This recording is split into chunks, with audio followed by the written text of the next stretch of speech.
Hi, welcome everyone.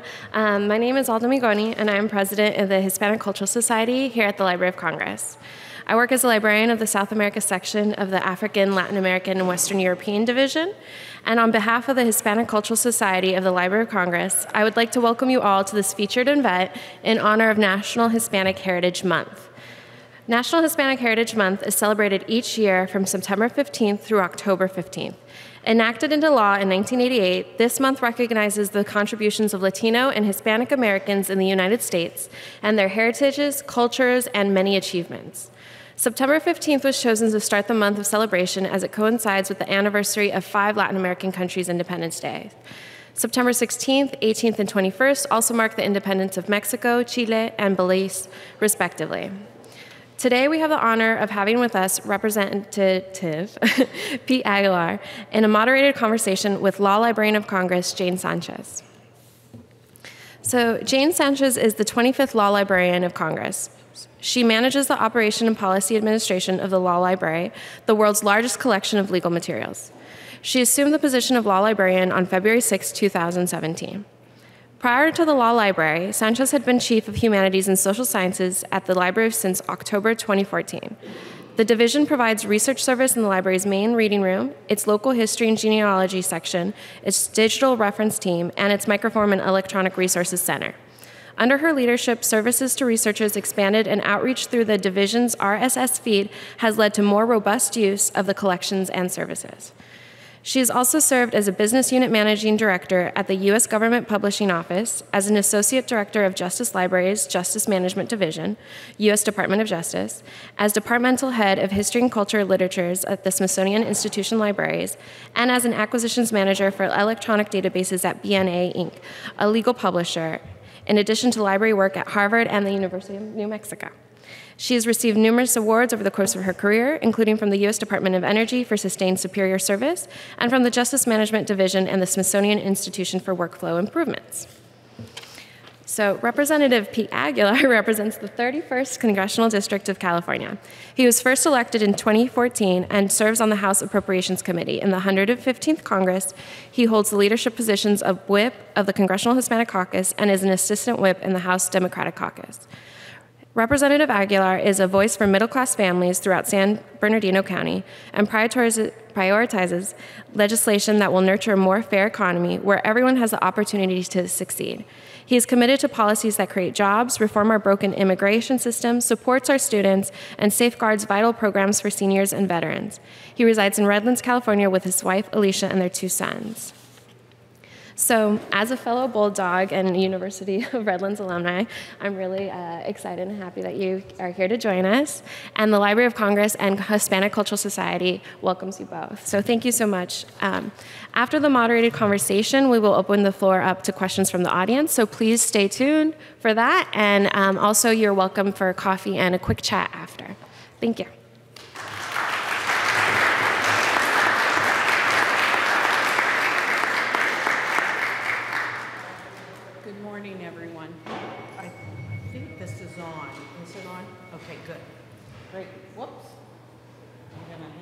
Issues with this thing here. Good morning, everyone, and Congressman Aguilar. It is my great pleasure to welcome you to the Library of Congress today. We're so excited that you're here. Thank you so much for having me, Jane. I really appreciate it. And thank you all for coming. Jane and I were just talking that clearly this 10 a.m. block, there's a lot going on here in Washington, D.C. So thank you for choosing to spend a little bit of time with us. Yeah, thank you for choosing us. We're elated. Thank you for joining us in celebration of Hispanic Heritage Month. And if you're ready, I have some questions for you. Okay, I'm ready. All right.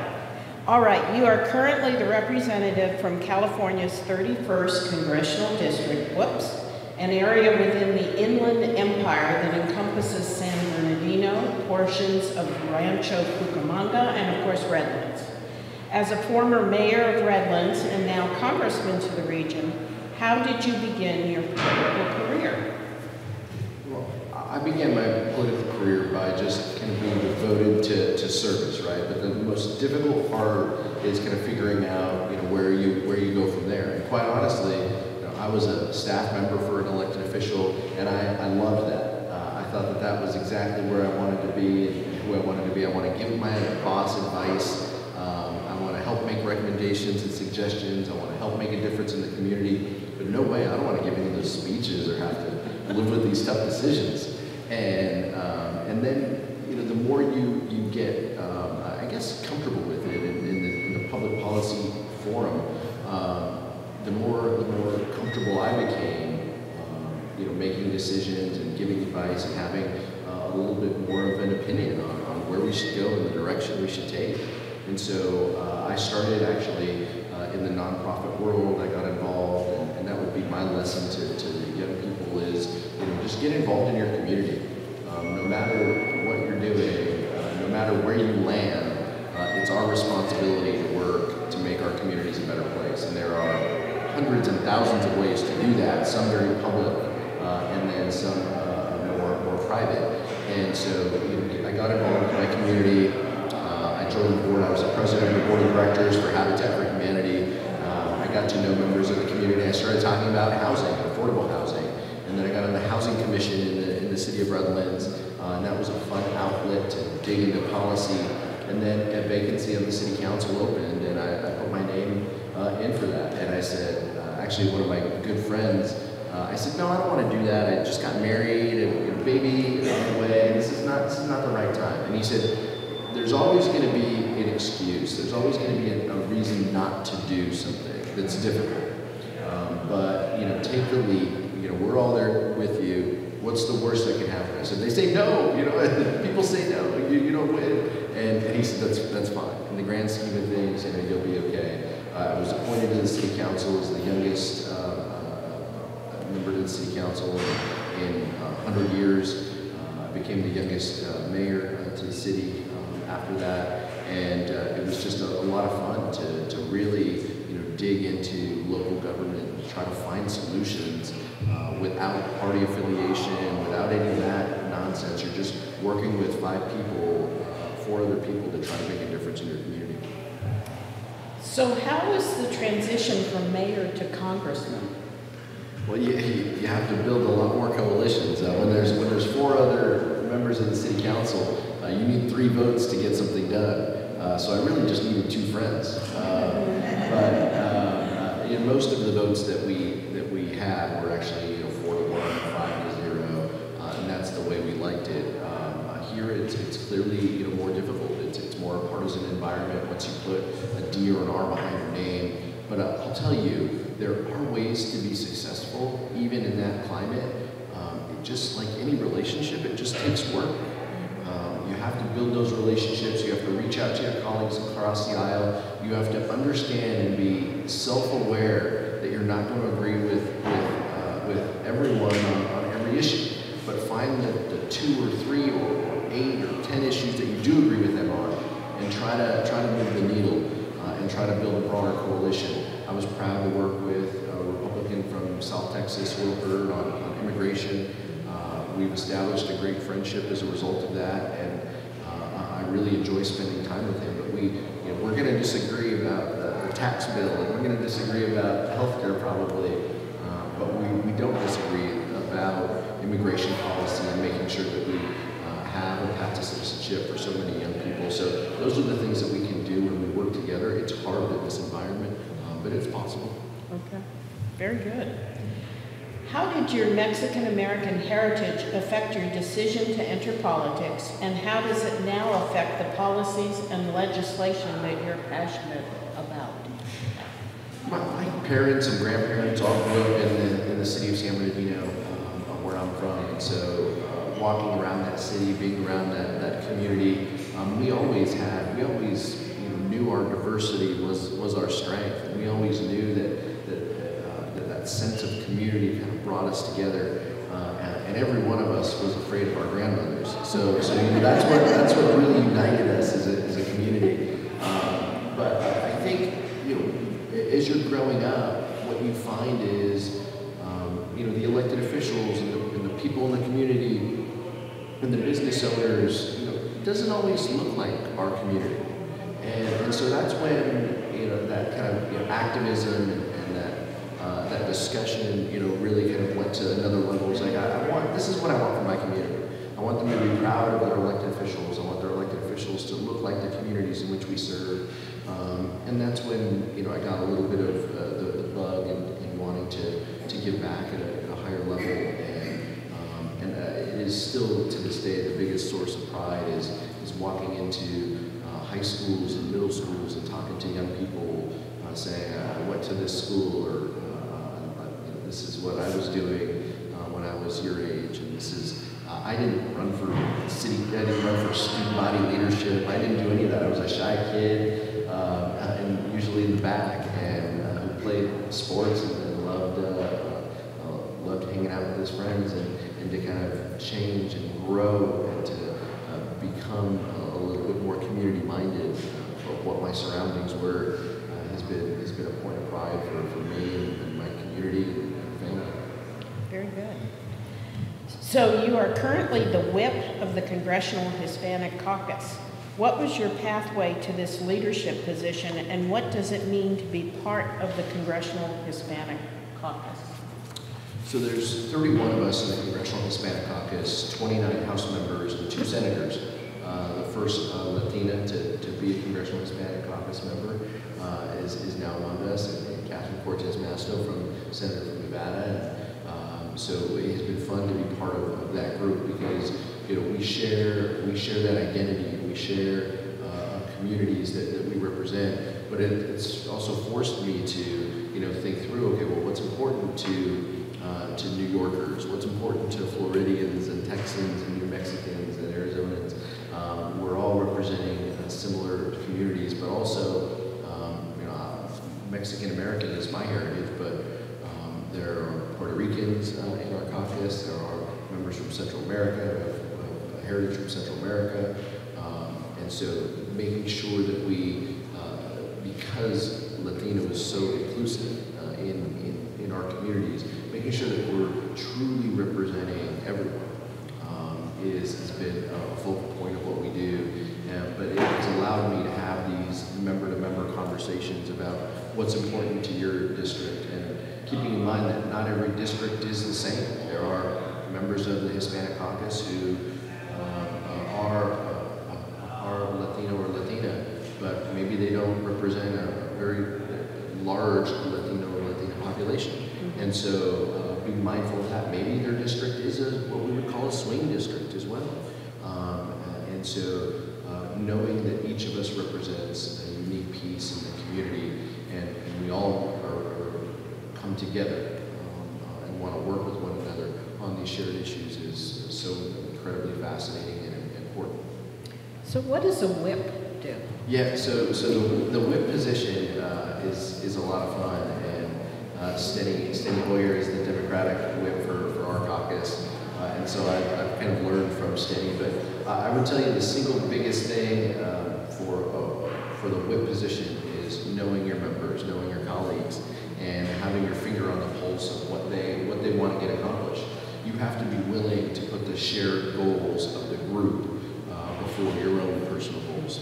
And so the whip position means you need to know, are there, in a group of 30, are there 20 votes for what we're talking about? Are there 25 votes? Or are there only 5?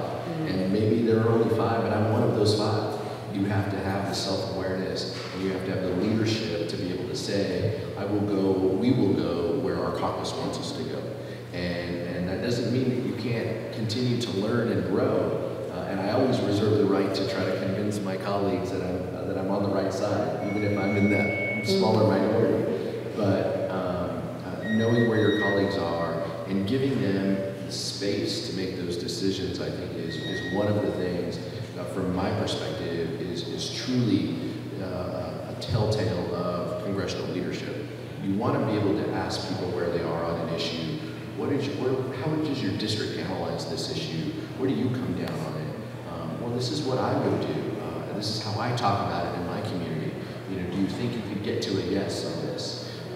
But if they say no or I can't, or maybe, you have to know how to calibrate and how to continue that educational discussion.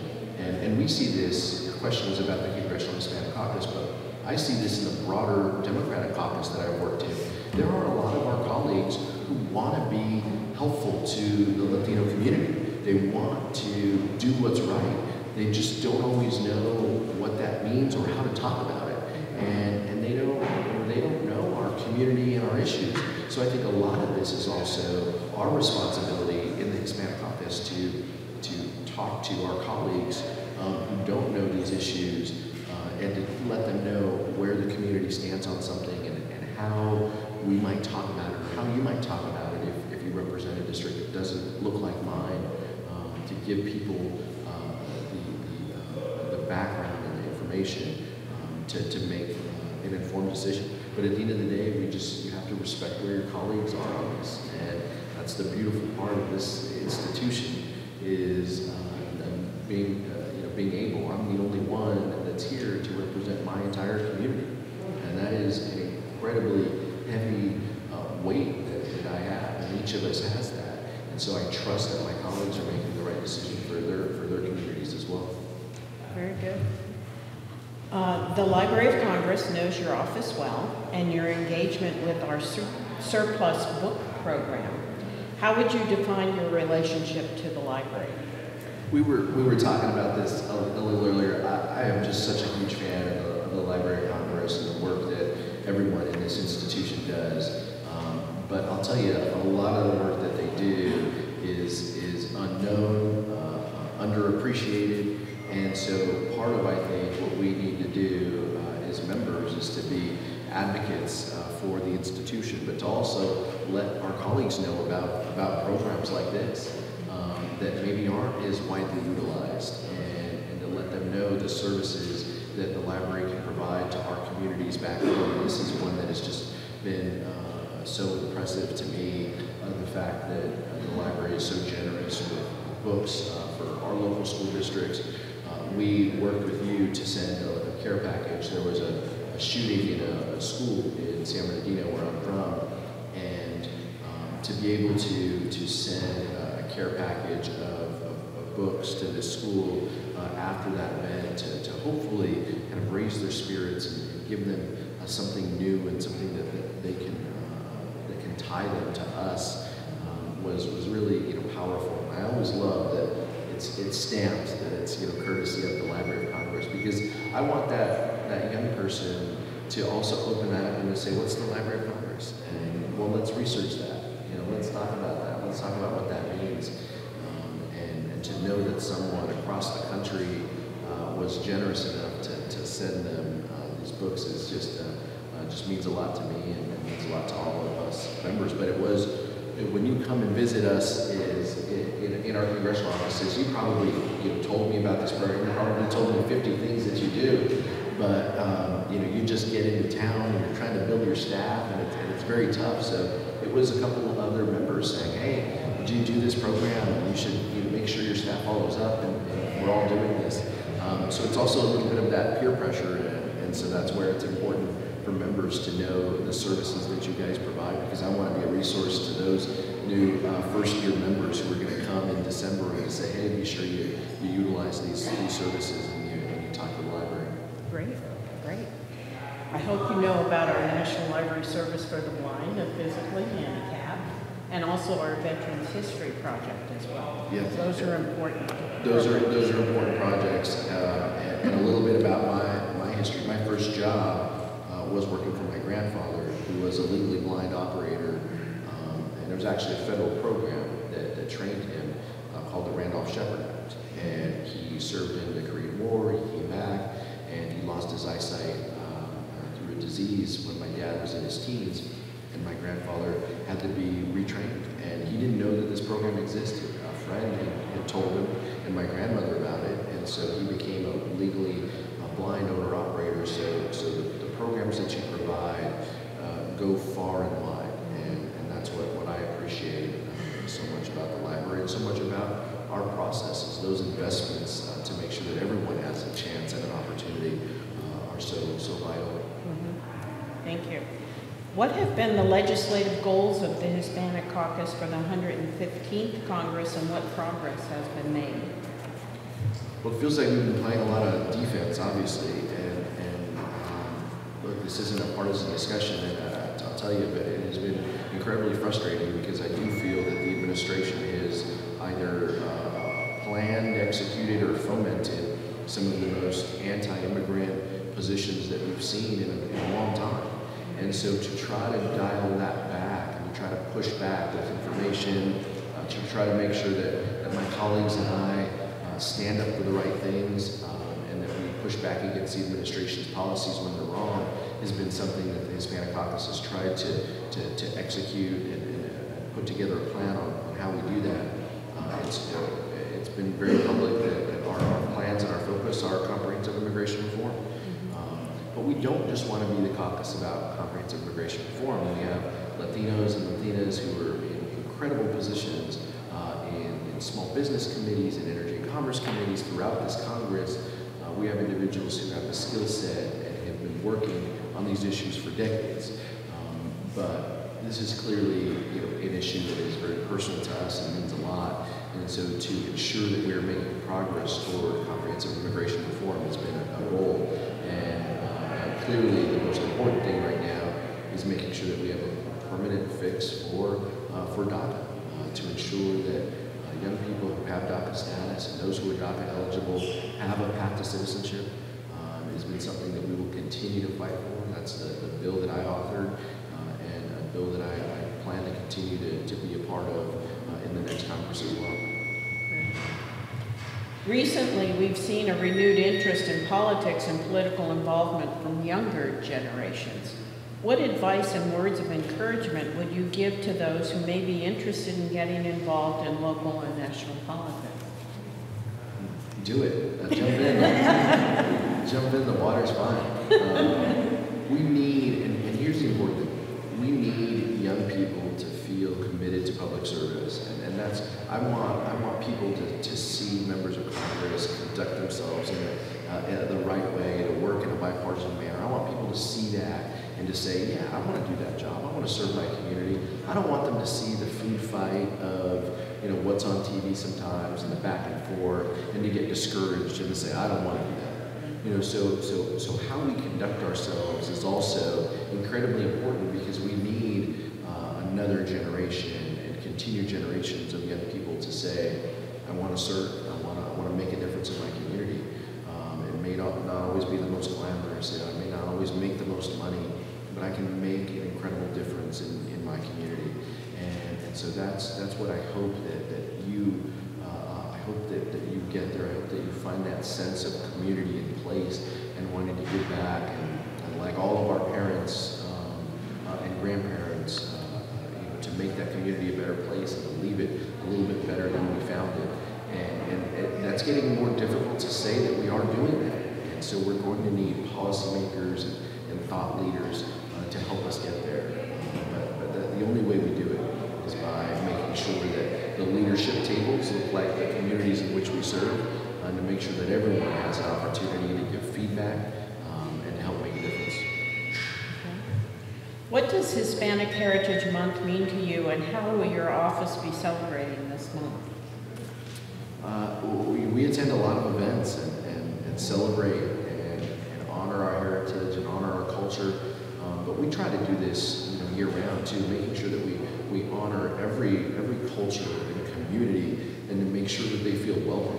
And that's the story of our country, is to make sure that immigrants are welcomed and appreciated. And so we want to make sure that, especially this month, we're doing everything we can to honor our communities, and to make sure that we're doing outreach, to make sure that everyone feels that they have a place in our society and community, and to make sure that they are loved and respected. I feel is an important piece of what we can do, and that's what our office will continue to plan to do. Great. Once again, thank you.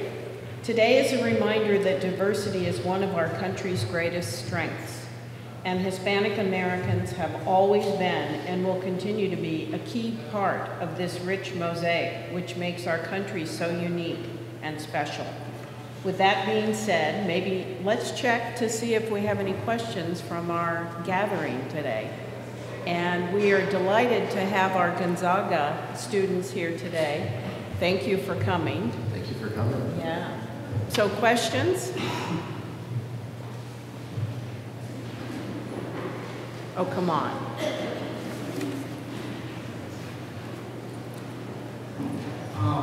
Hello, my name is Carlos. I'm a senior at the College High School down the street. My question is, how do you feel that we as Latino students can overcome this gap that we see that discourages us from continuing forward? You know, you're at this position where you can give us advice. So what's something you can say to us that will hopefully push us and drive us to become people that can make change happen? I think what I would tell you, thank you, Carlos, I appreciate it.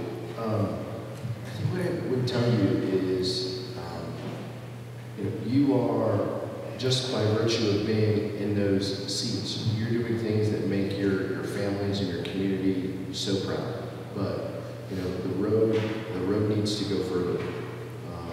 You need to continue to make your families proud, to continue your education, and to continue being thoughtful members of the community. That's how we make a difference. And what I would say is, many of you are going to be the first in your family to do a lot of things. I was the first in my family to go to college. I was the first in my family. This sounds very weird, but I was in my mid-20s, and I was making more money than my parents were making at the time. And there's a responsibility that goes behind that. And it isn't about dollars and cents. It's about the responsibility to pay it forward, the responsibility to help teach someone else, to help mentor someone else to be successful. And so as you go through your schooling, as you go through your life education, you're going to meet people who help you.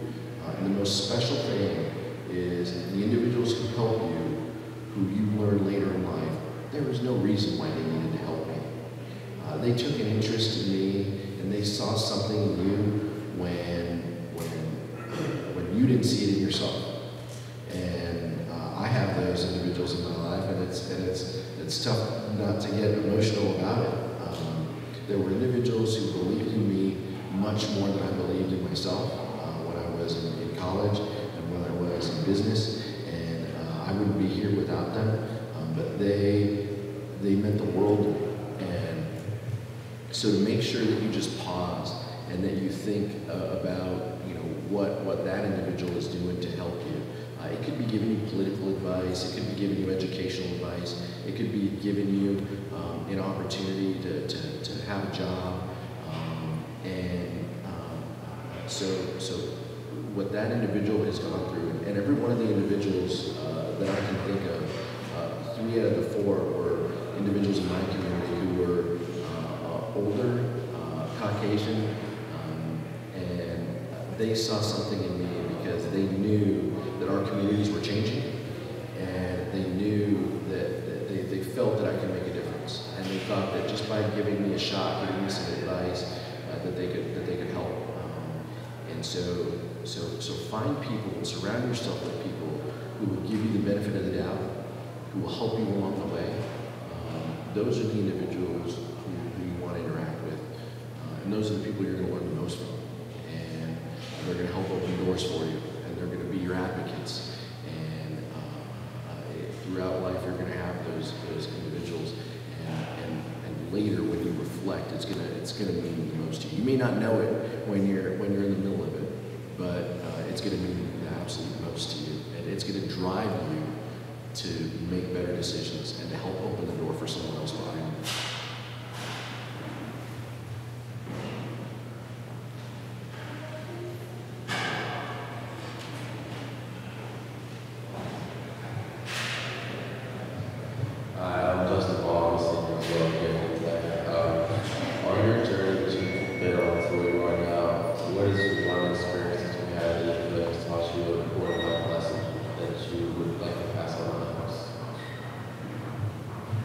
I'd say just in my first experience, I guess as a community organizer and in politics kind of taught me a lot. I was 10 years old, and the Exxon Valdez spill happened. It was a big oil spill that dominated the news. Way before you guys were born, and now you're making me feel old. I'm pretty good at that. And I saw these images on the TV, and it drove me to want to do something, but I didn't know what to do. You see images of wildlife and birds with oil slick all over it, and massive cleanup efforts. And so what I did was, I was 10 years old. My parents were not political at all, and they voted every election. They took us to the polls. They showed us the importance of that, but they didn't really talk about who they voted for, or we didn't have those family conversations. And so I just started writing a letter. I wrote a letter to the CEO of Exxon, basically telling them that, you guys messed up and you need to pay for this, and you're a terrible company, or something like that. And so I wrote it, and I felt okay, but I also felt that I should share this. And so I went door to door in my neighborhood, and I got people to sign a petition, basically. Just a lined piece of paper, and I said, this is the letter I wrote, and I hope you share this position with me, and I hope you can sign your name, and I'm going to send it to the CEO. And my neighbors were like, what the heck are you doing? But I think they all appreciated that's kind of who I was, and that was a lesson, and that was kind of my evolution and my growth. And what it taught me was, don't be afraid to get out of your comfort zone. Don't be afraid to try something different that you haven't done. If it's who you are and it's what you believe, it's not wrong. And so I also think that your generation is the most open and about so many things that other generations are not open to. So use that as a tool to encourage other generations, my generation and others, to be more open about who you are. And I think that's incredibly helpful. But I checked to school. I wouldn't let any of my friends sign the petition. I said, you're not 18, you can't vote, you shouldn't sign this. But I went to all the teachers. And so then I sent, I think it was 40 or 50 signatures on it. And my uncle convinced me to send it certified mail, so I knew that I got a little postcard back that they received it, and I kept that postcard for years. So that was my first lesson in organizing, in leadership, and it taught me a lot about just kind of getting out of your comfort zone, and even being a shy kid. That doesn't mean you can't make a difference or have a voice heard.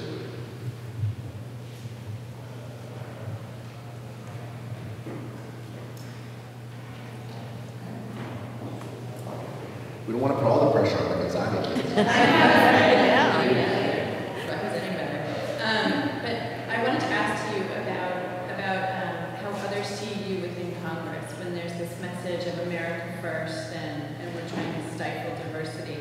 What is the messaging that we can bring forward to help others say that diversity is important? And how do you counter the narrative that you're perhaps putting one community over the majority of Americans? Yeah. That's a great question. And my response is, every community deserves a voice at the table, and every individual matters.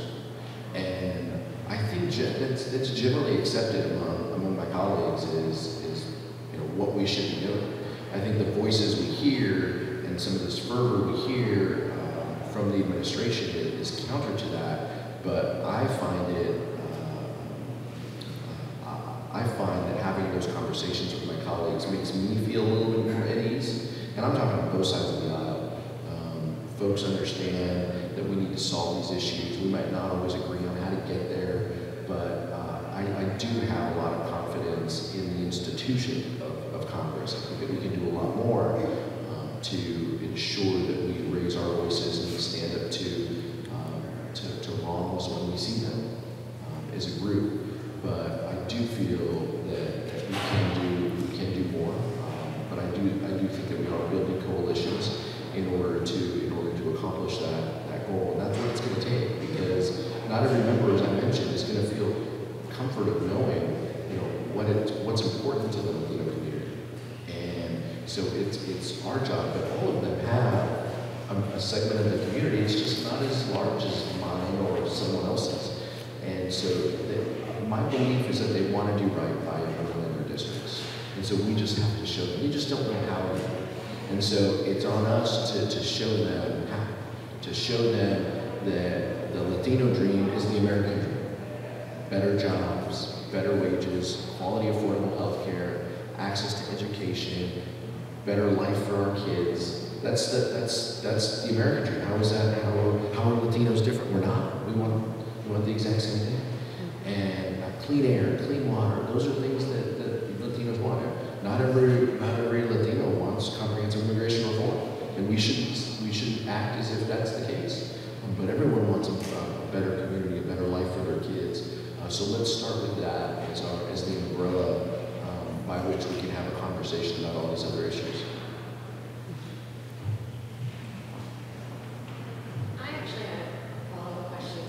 You mentioned the DACA bill that you did co-author, and then I know that there were 2 amendments in the committee's Appropriations Committee concerning DACA and for those who are service members in our armed forces and then those from the greater community. Can you explain those and what those mean? And then, I guess, my colleague's question, how is legislation enacted when the humanity of certain people is also up for debate in your question? Like, how do you create legislation when we have these kind of core differences on the value of life and community? That's a great question. And I think what we try to do is you almost work backwards. Is what's the goal? Who do we want to help? And then let's make sure that the legislation fits that goal. And so first, honestly, we had to decide in our piece of legislation who we wanted to help. And then that would serve as the basis for the roadmap for the legislation that we would develop. And clearly, and I was very selfish in all of my conversations with my Republican colleagues, I want to try to help more people. And so that meant removing barriers, that meant removing age caps, that meant removing whether someone actually has DACA status or whether they meet the DACA criteria, what we call DACA eligible. I wanted to make it as expansive as possible. And so my colleagues agreed. And so we were able to do something that was a piece of legislation that was more than the 700,000 who have DACA status. That would help 2 million eligible young people receive a path to citizenship. But you have to work backwards. You have to work to ensure that we honor that humanity and that we're all focused on the same goals. But you also have to realize that not everyone in Congress reads these pieces of legislation. And part of what we have to do is we have to message it, we have to sell it. And so, honestly, we told many individuals, look, help us with this DACA fix.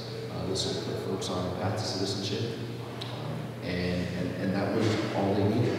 We didn't need to get into the details about age caps. We didn't need to get into the details of you have 3 paths to citizenship if you work, if you go to school, if you serve in the military. Some people wanted more information and some people didn't. And some people, this is the difficult part and why I think it puts a premium on relationships. And some people see the messaging and say, okay, yeah, like I know, I've worked with you on things before.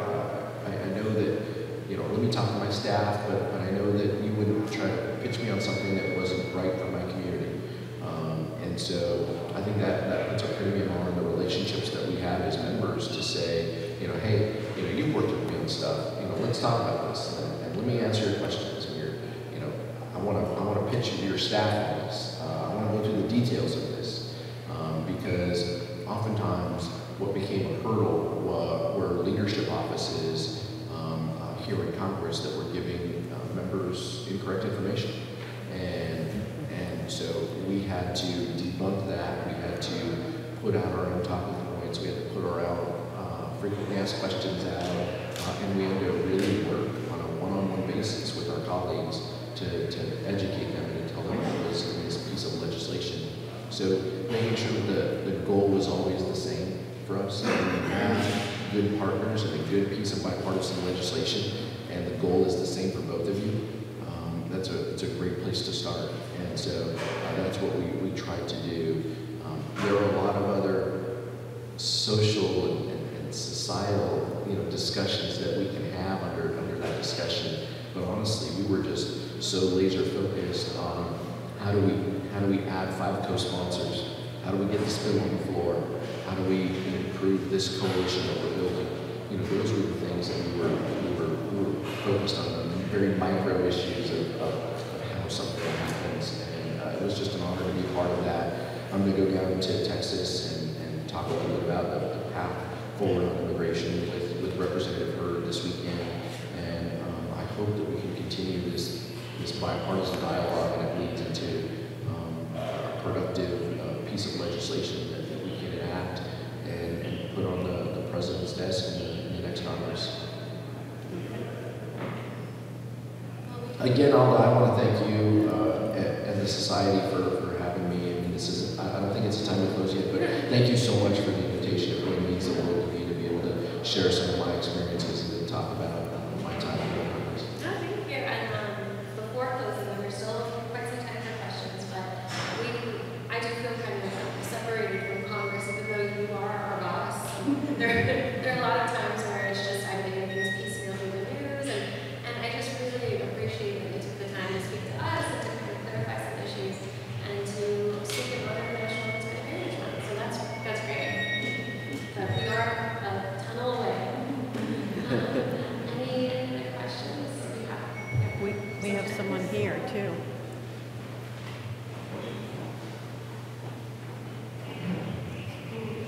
Hi, my name is Aguilar. I'm a law junior. I'm from House, Texas. My question is, Congressman, there is talk about not approving passports for American citizens living along the USA-Mexican border. What are your thoughts about this? Do you support it?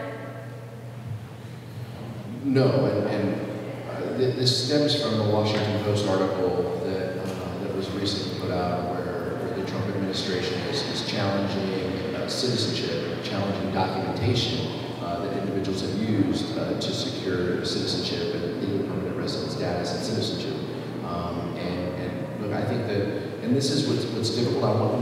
There's a lot we need to learn about the questions they're asking and what they're doing. I've signed on to some letters to the Secretary to ask some of these questions of USCIS and of Homeland Security, and I look forward to the responses. So what I would say is we don't know enough yet, but what we have heard troubles me greatly. And I feel like that statement can apply to so many things I hear in the immigration space from this administration. But I want to make decisions that are based on facts and based on correct information. But if they are going to individuals, if they are looking at documents and challenging documents without basis, then I have a huge problem with that. If they are targeting border communities and creating hurdles and roadblocks in order to stifle someone's continued green card, LPR status, or their citizenship, then I'm going to have a huge problem with their activities. And so we need to make sure that we get the right information. We need to know who they are talking to and what questions they're asking. But I'll tell you, I serve on the Appropriations Committee, and I'll ask the question, what we were doing. In committee, I passed an amendment that surprised me, passed unanimously in the Homeland Security Subcommittee that prohibits the administration from deporting anyone with active DACA status and active DACA status who is serving in the military. And I thought it was going to be controversial, and they accepted the amendment. We haven't passed that bill. That's one of the CRs that is carried forward. But we have our colleagues on record that they want to pause on any deportation of individuals with DACA status, which is a good place to start. But it's all of these other proposals, like that you mentioned, that give me a great deal of anxiety and heartburn, because it's also meant to send a message to our community that in some way the administration is watching, and actions you have taken in the past could be brought back up. Public charge was in the news this week as well. So the fact that the administration wants to try to prevent a U.S.-born citizen from utilizing services for United States citizens, whether that is SNAP, whether that's Head Start, whether that's health care, it troubles me greatly, because those are things that I think are out of bounds aren't in line with who we are as a community, and definitely isn't in line with the guidance that Congress has given. And so we need to make sure that we push back, but we need to do it in a way that uses the information that we're gathering. And right now, the administration's been very slow to give us those details. So I look forward to serving and to getting more information. And if there is a change in the next Congress, I would hope that the administration will be our tools to encourage them to be more responsive. Will be utilized. And so we'll continue to ask these questions and to make sure that they're treating everyone correctly without harassment, without discrimination.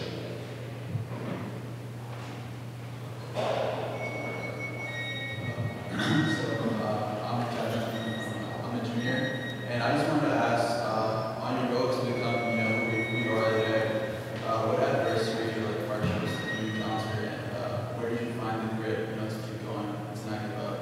And what's your advice for us, maybe minorities who might go to the same, or are going to the same form that you did? Yeah, a little bit of what I said before. I mean, surround yourself with people who believe in you, right?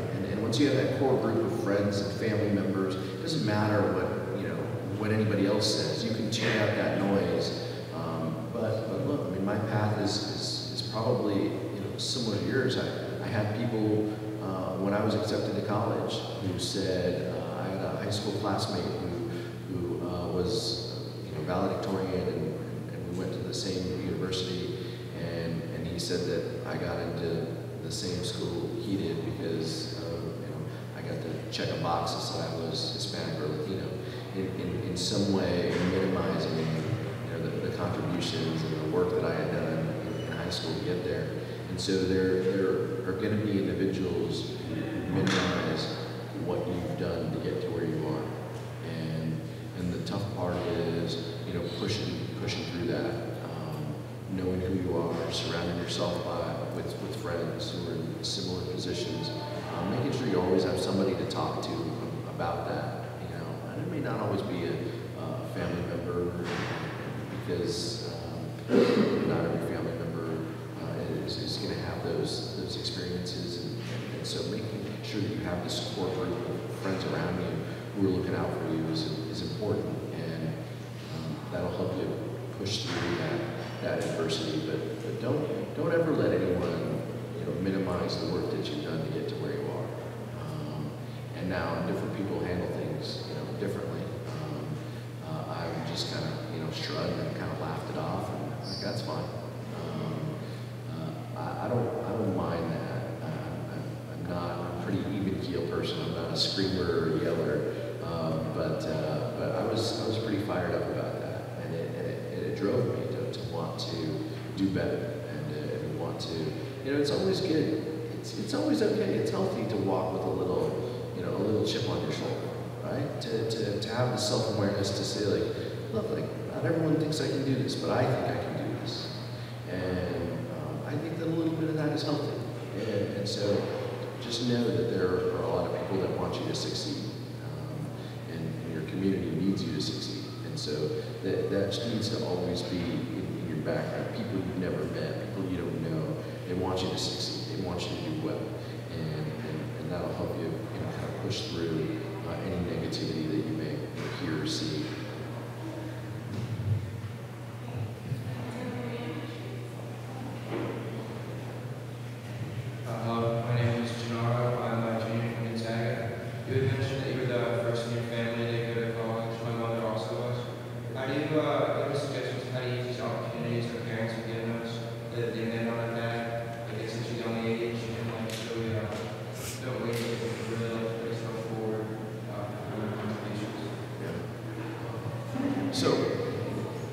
My advice is try everything, and that's why I speak. I went to a liberal arts college, and I loved that. I went in thinking I was going to be a business guy. I loved business. That was kind of what piqued my interest, and I kept taking these government classes, and finally a government professor said, "Hey, I'm going to have to kick you out of class unless you change your major." And so you don't know what you're gonna going to truly love until you try a bunch of these things, right? That's why your parents have let you play a musical instrument while you're doing sports, while you're doing art, or you just don't know. I mean, I've got a 12-year-old and a 9-year-old right now, and they're driving my wife and I crazy because they want to try everything, and we want them to do that. We want them to find something that they're truly passionate and love. And I'll tell you, when you do that, when the light clicks, your mom's gonna be proud of you. You're gonna feel like you're ready to make the next step, and so that's gonna be a powerful thing. But don't feel the need to just do one or two things, or to just try one or two things. And you guys are gonna be going to college and visiting schools, and visit a couple schools. Visit something that you think isn't necessarily like, I don't know if I would, if that's right for me. But just get out of your comfort zone and see, walk around that campus and see if you can, can you envision yourself, being there and contributing there. And so those are things that I think will make your parents proud and will lead to you being successful. But get out of your comfort zone and take some different classes that you may not always like. And I really think that that'll help make you a more well-rounded student. It'll help you focus on what you truly like. Look, I didn't know how much I disliked science until I took astronomy. And I said, this is hard. This is a lot of math. I thought I was going to look at the stars. I was astronomy, man. This is, and so I said, I'm going back to government. And I tell my friends, I picked government over business. I double majored in both, but I picked government because I loved that it only mattered if I could make an argument in those classes. If I could make an argument, it didn't matter what my position was, as long as I could prove it. In business and in math, right, there's always answers. There's always answers to these questions. But in government, it was, let's talk about these issues. Let's talk about the Second Amendment. Let's talk about what this means. And if you can argue it and believe it and back it up with facts and citations, then you're going to do well in those classes. And I wanted to do that. I wanted to kind of make my argument and to give my viewpoint. So be comfortable enough to know that there's other things out there that you may not even have taken classes on, that you may grow to love and be passionate about. And every one of us, professionals, has these types of stories, and so just be prepared that you're gonna always continue to learn. I try to, in these roles, people give you a microphone and they expect you to talk for a long time, and I truly just love hearing what other people think and listening and learning. Never stop. And the librarians will tell you this, right? I mean, this is a journey. Never stop learning, and just be aware enough that even if something is what you truly love, I mean, keep learning, keep reading, keep absorbing, and you're gonna do just fine. You're gonna make your mom proud. But don't feel that it's a huge weight on your shoulders, right? You're doing exactly. She made those sacrifices, and she took those. She made those decisions so you could be in the chair that you're in right now. Know that, acknowledge that, but that's not a way. You should be proud, and your parents are going to be proud of you and your next steps and your journey. And it's going to be a lot of fun. And we're all excited to see what you guys do next and how you honor your family and your culture and your heritage. My grandmother tells me two things every time I leave her. I can just go to the store and come back and she'll tell me two things, right? Which are clear, be careful. And never forget who you are and where you came from. And she tells me that, and I always think about it because I have an obligation to my family and to my community to make this world a little better place. And so that's what I want to do, and I hope that's what you can do. I know that's what you can do.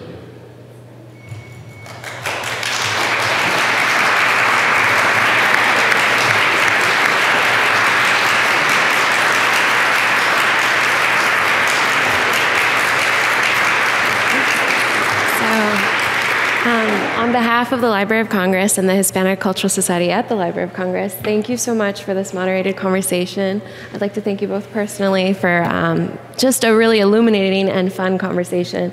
And this is a turbulent time, so it's great to have these words of wisdom.